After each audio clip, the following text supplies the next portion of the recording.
வணக்கம். இன்றைய முக்கிய செய்திகள். இறைக்குது ஒரு செகண்ட் கேப் விட்டு திமுகவின் திட்டங்களை பட்டியலிட்டு மரண மாஸ் காட்டிய ஸ்டாலின். அதிர்ந்த அரங்கம். ஏன் வாக்குச்சாவடி வெற்றி வாக்குச்சாவடி. வடக்கு மண்டல வாக்குச்சாவடி குழுவினருக்கு பயிற்சி மாநாட்டில் கலந்து கொண்ட முதல்வர் மு.க.ஸ்டாலின் திமுக அரசின் திட்டங்களை பட்டியலிட்டு உணர்ச்சி பொங்க உரையாற்றினார். ஏன் வாக்குச்சாவடி வெற்றி வாக்குச்சாவடி. வடக்கு மண்டல வாக்குச்சாவடி குழுவினருக்கு பயிற்சி மாநாட்டில் கலந்து கொண்டுள்ள உரையாற்றிய முதல்வர் மு.க.ஸ்டாலின், 2019 இருந்து நாம் எதிர்கொண்ட அனைத்து தேர்தல்களிலும் நமக்கு வெற்றி மேல் வெற்றிதான். அதுவும் சாதாரண வெற்றி அல்ல, சதிகளை முறியடித்து சரித்திர வெற்றி. ஒவ்வொன்றும் எதிரிகளை கலங்கடிக்கும் வெற்றி. இந்தியா முழுவதும் எந்த ட்ரெண்ட் இருந்தாலும் தமிழ்நாட்டின் நிரந்தர ட்ரெண்ட் பிளாக் அண்ட் ரெட் தான், கருப்பு சிவப்பு தான். 2026 சட்டமன்ற தேர்தலில் நாம் தான் 7வது முறையாக திமுக ஆட்சிதான். திராவிட மாடல் 2.0 ஸ்டார்ட். இதைதான் ஆணவத்தில் சொல்லவில்லை, மிகவும் அடக்கத்துடன் மிகுந்த பணிவுடன் நம்முடைய அரசு செய்திருக்கும் சாதனைகள் மேல் நான் வைத்திருக்கும் நம்பிக்கையில் சொல்கிறேன்.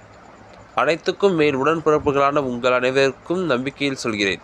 உங்களை போன்ற நிர்வாகிகள் தொண்டர்கள் இருக்கும்போது வெற்றியை தவிர வேறு எதை பற்றி யோசிக்க தேவையில்லை. உங்களை வழிநடத்தி உங்களுக்கான டாஸ்கை ஒப்படைத்தாலே போதும். மீண்டும் உதயசூரியன் ஆட்சி உறுதி உறுதி உறுதி என்று முதல்வர் மு.க.ஸ்டாலின் தெரிவித்திருந்தார். இதனைத் தொடர்ந்து அங்கு டிஎம்கே பிராண்ட் தான் தெரிய வேண்டும், மறந்துவிடார்கள். தெருமுனை கூட்டங்கள், திண்ணை பிரச்சாரங்கள் மேற்கொள்ள வேண்டும். இளைஞர்கள் மற்றும் மகளிரை கழகத்தை நோக்கி அதிக அளவில் ஈர்க்க வேண்டும். ஏனென்றால் அவர்களுக்காக தான் இந்த 5 ஆண்டுகள் நிறைவு செய்திருக்கிறோம். ஒவ்வொரு தனி மனிதரின் கோரிக்கையும் எண்ணத்தையும் நம்முடைய திட்டங்கள் மூலமாக செயல்படுத்தி கொடுத்திருக்கிறோம். அவருடைய திட்டங்களை பட்டியலிட்டார். கலைஞர் மகளிர் உரிமை தொகை திட்டம், காலை உணவு திட்டம், புதுமை பெண் திட்டம், தமிழ் முதல்வன் திட்டம், நாம் முதல்வன் திட்டம், இல்லம் தேடி கல்வி திட்டம், எண்ணும் எழுத்தும் திட்டம், சிறு நிறுவனங்களுடன் கடன் உத்தரவாக திட்டம்,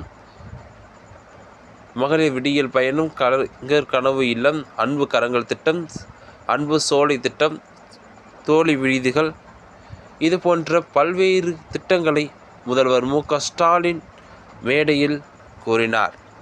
ஊழலின் ஊற்றுக்கணக்கான அதிமுகவின் பாரம்பரியத்தை காப்பாற்ற உறவினர்களுக்கு டெண்டர்களை அள்ளி கொடுத்துவிட்டு வழக்கு சேர்ந்தவுடனே தமிழ்நாடு முழுவதும் சொந்தக்காரர்கள் இருக்கிறார்கள் என்று சப்பை கட்டு காட்டுகின்றனர். மக்கள் மறந்துவிட்டார்கள் என்று நினைக்கிறீர்களா என காட்டமாக கேள்வி எழுப்பினார் முதல்வர் மு.க.ஸ்டாலின் அவர்கள். இது போன்ற உண்மை செய்திகளை உடனுக்குடன் தெரிந்து கொள்ள நமது நியூஸ் இணைந்திருங்கள். நன்றி, மீண்டும் சந்திப்போம்.